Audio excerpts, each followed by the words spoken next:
The shop appeared only when the moon touched the water. Luna pressed her face against the cold glass window, watching impossible things float in crystal bottles. Dreams. Real dreams, bottled like fireflies, glowing with memories that weren't hers. The sign read Morphew's Dream Emporium, sweet dreams guaranteed. She touched the door handle. The metal was warm, pulsing like a heartbeat.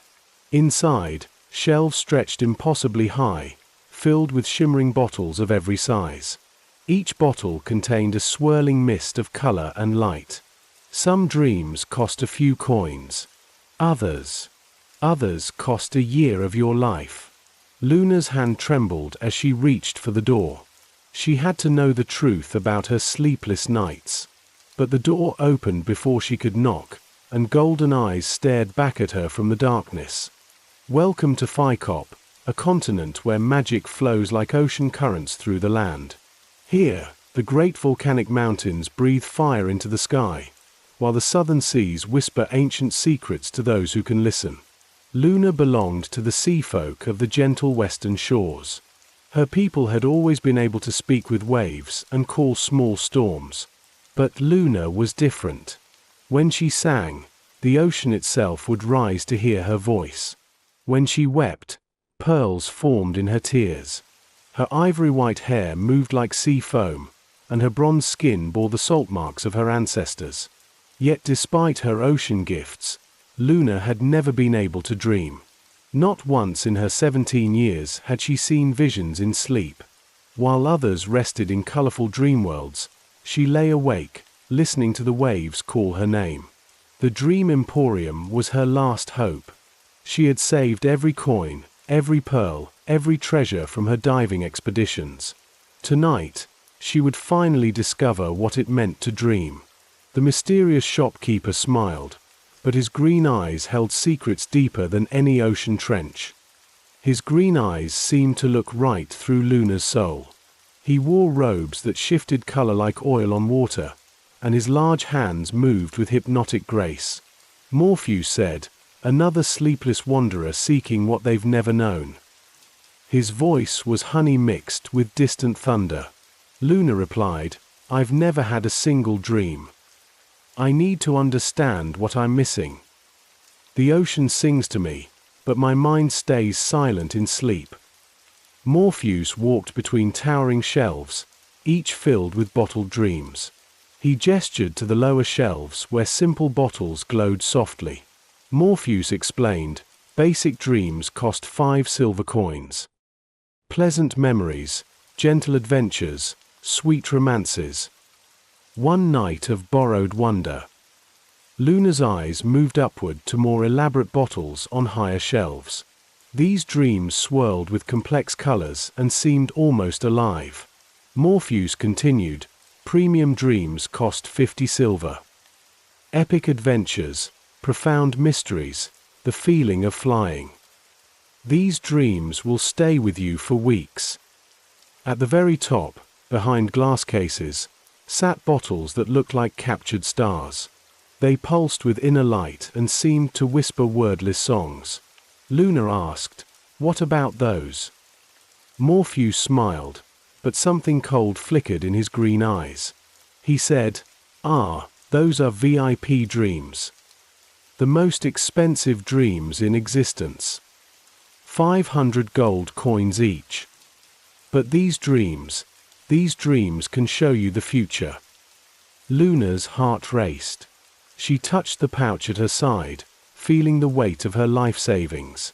Exactly 500 gold coins from years of diving for rare pearls. Luna said, "I want one. I want to see what's coming." Morpheus raised an eyebrow. He studied her carefully, noting her ocean-worn hands and the determination in her brown eyes. Morpheus said, "These dreams are not mere entertainment. They are prophecy bottles. Once you see the future, you cannot unsee it. Are you certain?" Luna nodded without hesitation. She had spent 17 years wondering what dreams felt like. Now she could experience the ultimate dream. A vision of tomorrow itself. Morpheus climbed a tall ladder and retrieved a bottle that seemed to contain liquid starlight. Inside the bottle, silver mist swirled like a miniature galaxy.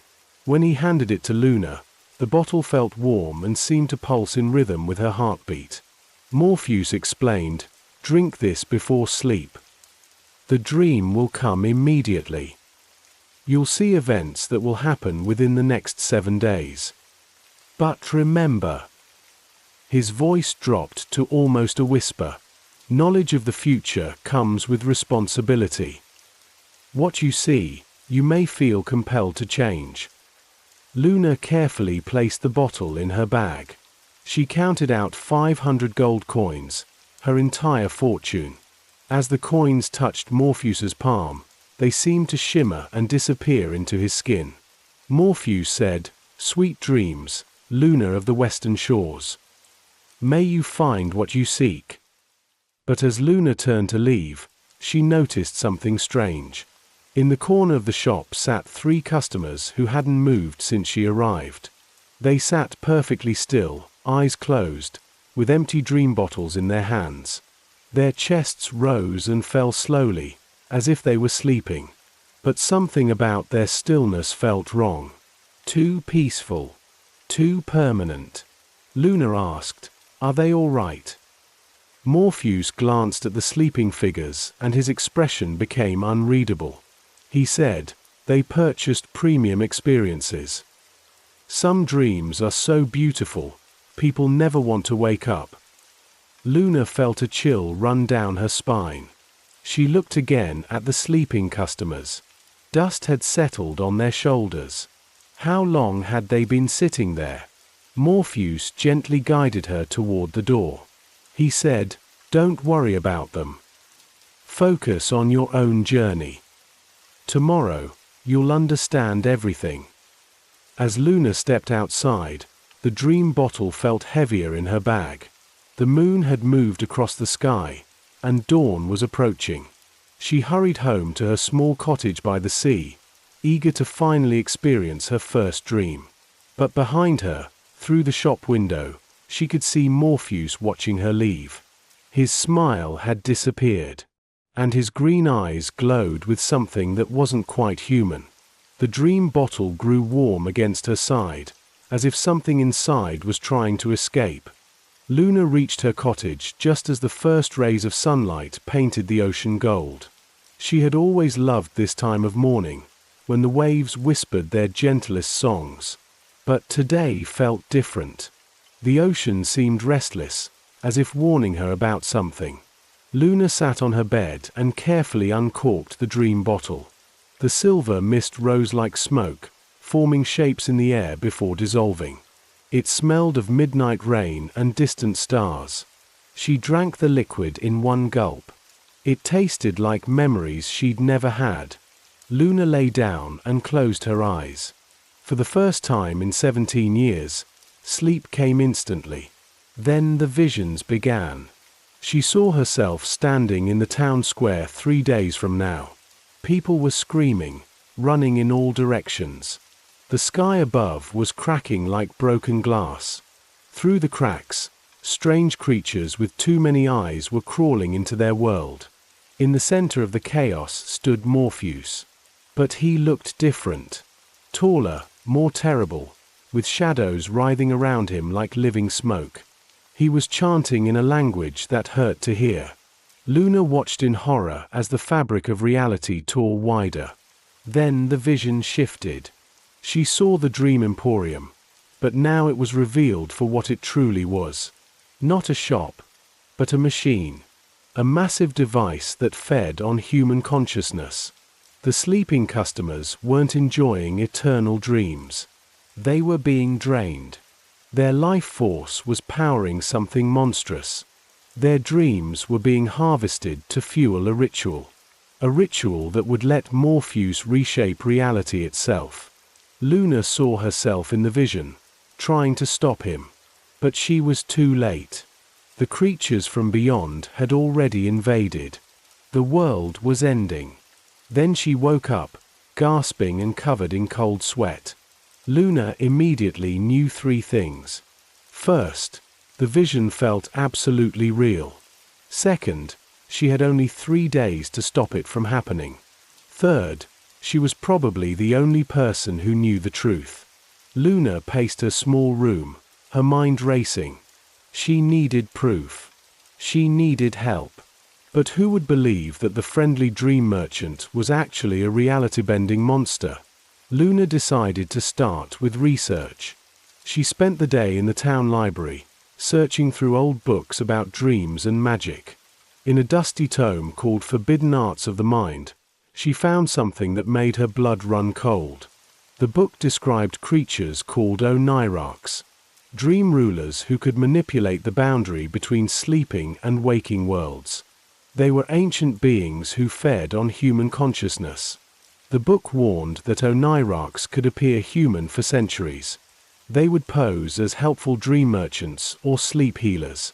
But their true goal was always the same: collect enough dreaming minds to perform the Great Waking, a ritual that would merge the dream realm with reality.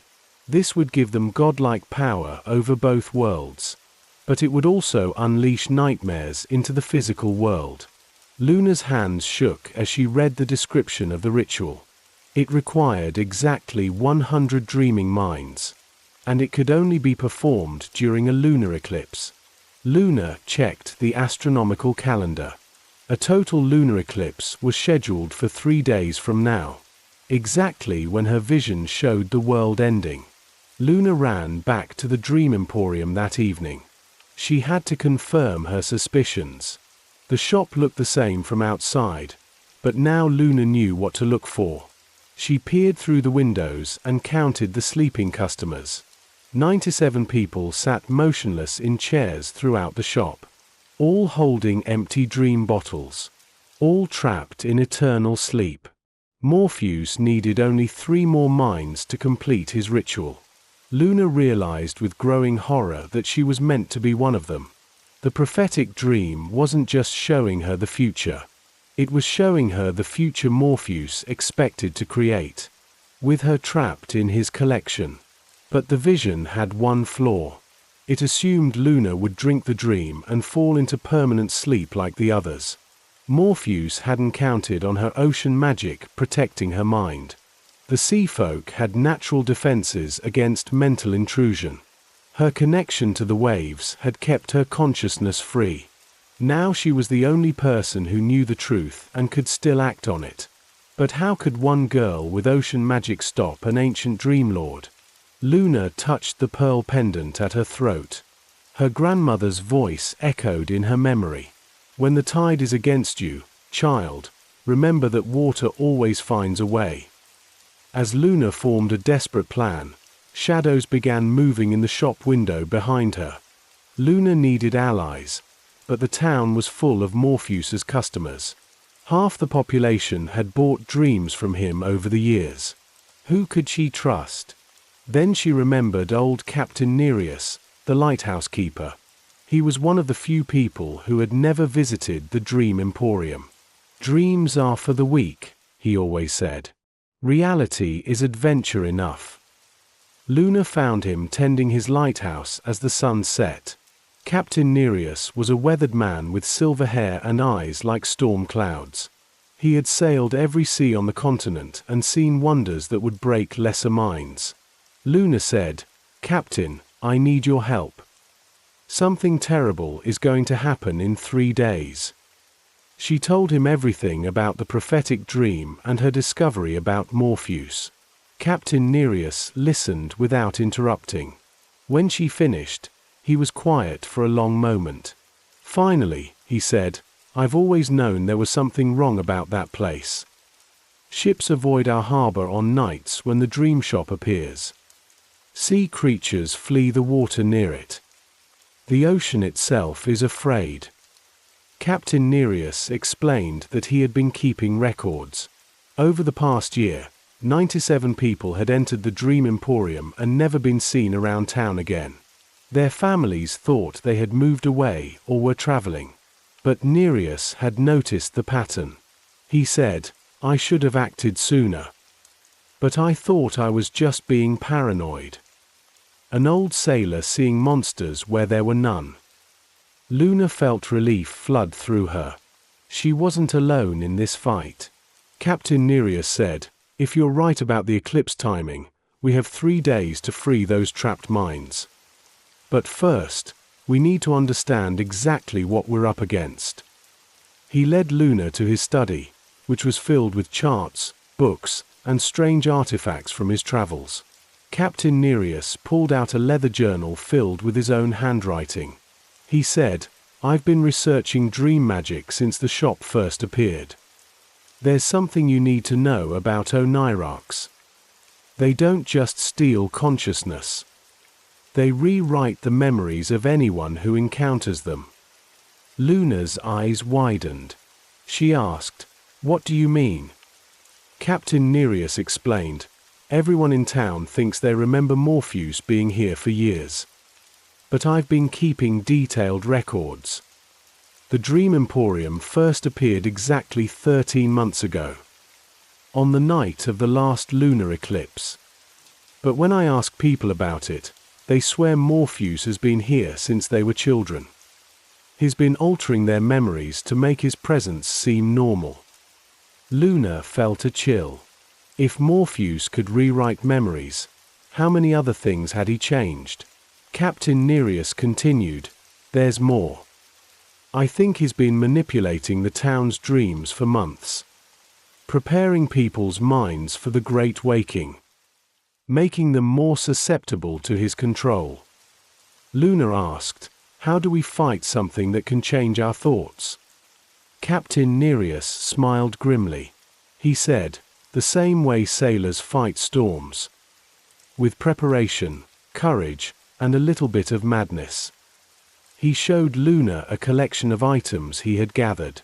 Salt from the deepest ocean trenches, silver coins blessed by moonlight, a mirror that showed true reflections, not illusions, and most importantly, a conch shell that could call the ancient sea spirits.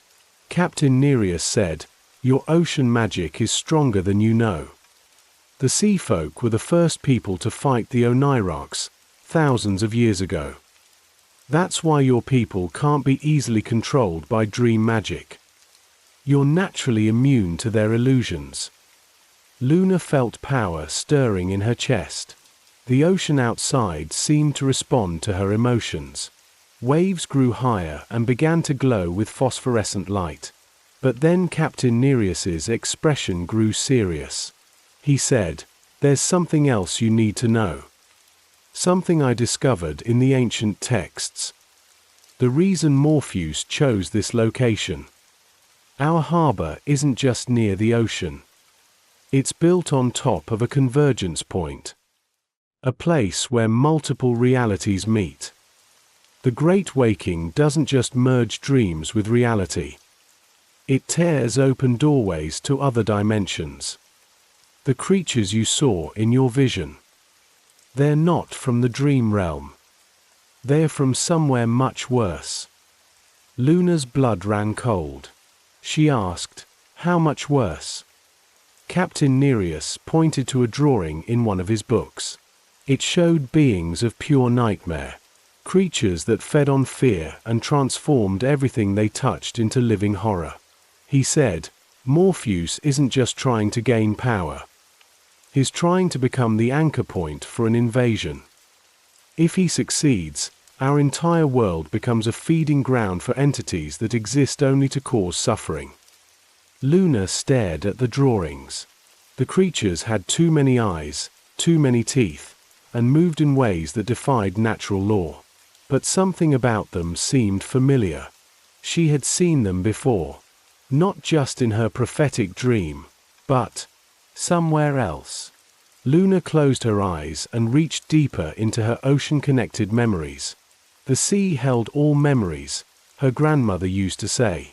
Every thought that had ever touched the water. Then she gasped. Luna said, "I know where I've seen them before. In the deep trenches, where the water turns black. These creatures, they're already here. They've been waiting beneath our ocean for centuries. Morpheus isn't summoning them from another dimension. He's calling them up from the depths of our own world. Captain Nereus stared at her in shock. The truth was even worse than they had imagined. The invasion had already begun. The lighthouse beam swept across the harbor, and in its light, they could see dark shapes moving beneath the waves. The next morning, Luna and Captain Nereus discovered that 5 more people had visited the Dream Emporium during the night. The count was now at 102 sleeping minds. More than enough for the ritual. But something was different. The new customers weren't sitting peacefully like the others. They were writhing in their chairs, as if trapped in nightmares. Black veins had appeared under their skin. Their eyes, though closed, were moving rapidly back and forth. Luna said, "He's started the process early. We're almost out of time." Captain Nereus checked his astronomical charts. He said, "The eclipse begins at sunset tonight. We have maybe 12 hours. They had spent all night preparing. Luna had practiced calling the deep ocean spirits. Captain Nereus had gathered weapons blessed with sea salt and moonlight. But as they approached the Dream Emporium, Luna felt a crushing weight on her mind. The building itself was radiating psychic pressure. It wanted her to turn away, to forget what she had learned, to go home and sleep. Luna gripped her grandmother's pearl pendant and sang a soft sea song. The ocean magic flowed through her, clearing her thoughts. Captain Nereus said, "The front door will be trapped. But I know another way." He led her around to the back of the building. Where the shop met the harbor, there was a section that extended over the water on wooden pylons. Captain Nereus said, "Morpheus built his shop to touch both land and sea. He needs access to both realms for his ritual. But that gives us an advantage. Your power is strongest where the water meets his domain." Luna dove into the harbor. The cold water welcomed her like an old friend. She swam beneath the building and found what they were looking for. A hidden entrance in the shop's foundation. A circular opening that led directly into Morpheus's ritual chamber. Luna surfaced and signaled to Captain Nereus. He handed her a waterproof bag containing their weapons and magical items. Then Luna dove again and swam up through the hidden entrance. She emerged in a vast chamber beneath the main shop. The walls were covered in symbols that hurt to look at directly. In the center of the room stood a massive machine made of glass, metal, and something that looked like crystallized dreams. 102 tubes connected the machine to the shop above. Through each tube, a stream of silver light was flowing downward. The dreams and life force of the trapped customers were being harvested. At the center of the machine sat Morpheus, but he no longer looked human. His skin had turned dark blue-green, like the depths of the ocean. His eyes were now completely black, with stars swirling in them. He had grown additional arms, and his fingers ended in claws. Most terrifying of all, he was no longer alone. Around the ritual chamber, dark shapes moved in the shadows. The deep-sea creatures Luna had sensed were here. They had been hiding in the underwater caves beneath the town, waiting for Morpheus to call them to the surface. Luna counted at least 20 of them. Each one was the size of a whale, but shaped like a nightmare. They had multiple heads, tentacles instead of limbs, and their bodies seemed to shift between solid and liquid. Morpheus spoke without turning around. His voice now sounded like the crushing pressure of deep water. Morpheus said, "Luna of the western shores. Right on time. I was wondering when you would discover the truth. Your ocean magic protected you from my dream longer than expected. But it doesn't matter now. The great waking begins in moments." Luna stepped out of the water, ready to fight. She said, "I won't let you destroy our world." Morpheus finally turned to face her. His transformation was complete. He was no longer pretending to be human. He said, "Child, I'm not destroying anything. I'm revealing the truth that has always existed. Reality and dreams were never meant to be separate. Your people, the sea folk, understood this once, before they forgot their true nature." Luna felt confused. She asked, "What are you talking about?" Morpheus gestured to the dark creatures surrounding them. He said, "These beings aren't invaders. They are the original inhabitants of this world. Long before humans walked the land, before the sea folk sang to the waves, this realm belonged to the primordial dreamers. Humanity built its civilization on top of theirs. The Great Waking isn't an invasion. It's a reclamation." Luna's mind reeled. She said, "Even if that's true, you're still stealing people's consciousness, trapping them in eternal sleep. That's wrong." Morpheus smiled with too many teeth. He said, "I'm freeing them from the prison of linear time. In the dream realm, they can live forever. Experience every possible joy. Never know pain, loss, or death. I'm offering them paradise." But Luna looked up at the tubes carrying stolen dreams. She could see the faces of the sleeping people reflected in the glass. They weren't peaceful. They were trapped, screaming silently as their life force was drained away. Luna said, "That's not paradise. That's a cage made of false promises." She raised her hands and called to the ocean outside. Water began rushing through the hidden entrance. But instead of flowing normally, it formed into solid shapes. Weapons made of condensed seawater. Shields of crystallized waves. Luna had never used her power this way before. But desperation was unlocking abilities she never knew she had. The battle began. Morpheus commanded his creatures to attack. Luna fought with water weapons that cut like diamond and struck like tsunami waves. Captain Nereus appeared at the entrance above, firing his blessed weapons at the ritual machine. But there were too many enemies. Luna was being overwhelmed. Then she remembered her grandmother's final lesson. The strongest current is not the one that fights against the rocks. It's the one that finds the crack and flows through it. Luna stopped fighting the creatures. Instead, she dove toward the ritual machine itself. The glass tubes began to crack under the pressure, and something impossible started to pour out. Luna placed her hands on the central core of the ritual machine. Instead of trying to destroy it, she began to sing. The same lullaby her grandmother had sung to calm storms. But now, she sang it to the trapped dreams themselves. The silver light flowing through the tubes began to change. Instead of being drained away, the dreams started flowing backward. Back to their owners. Back to the sleeping people above. Morpheus screamed as his power began to unravel. He said, "What are you doing?" Luna replied, "Giving them a choice. Something you never offered." One by one, the people in the shop above began to wake up. As they awakened, they remembered everything. They remembered being trapped. They remembered their stolen dreams. And they remembered being offered false paradise.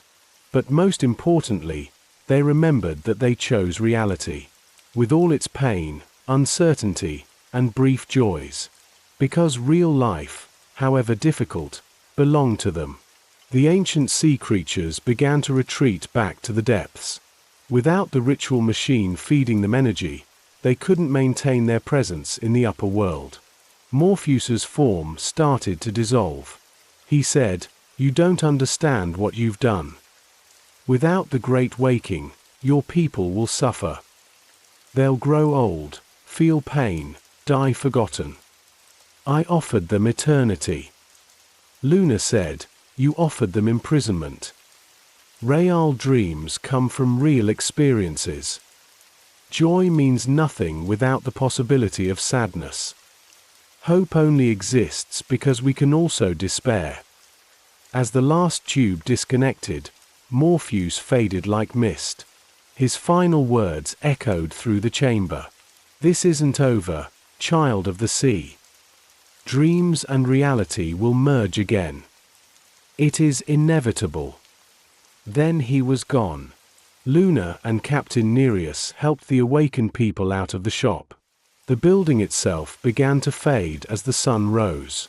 Without Morpheus to maintain it, the dream emporium dissolved like a mirage.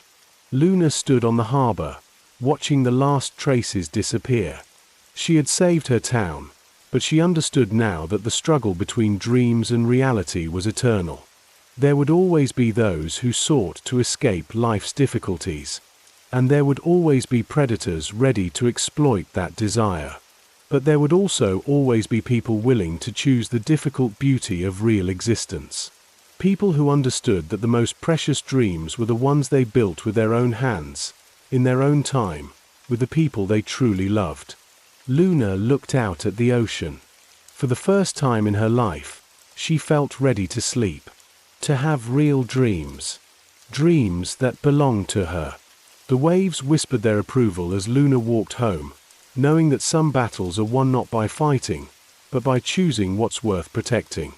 What did you think of Luna's choice between eternal dreams and imperfect reality? Have you ever been tempted by something that seemed too good to be true? Let me know in the comments below what you would have done in her situation. If this story made you think about the value of real experiences over artificial ones, please give it a thumbs up. And if you want more adventure stories that explore the hidden magic in our world, subscribe for new tales every week. What kind of magical shop would you want to discover in your town? Share your ideas. They might inspire our next story.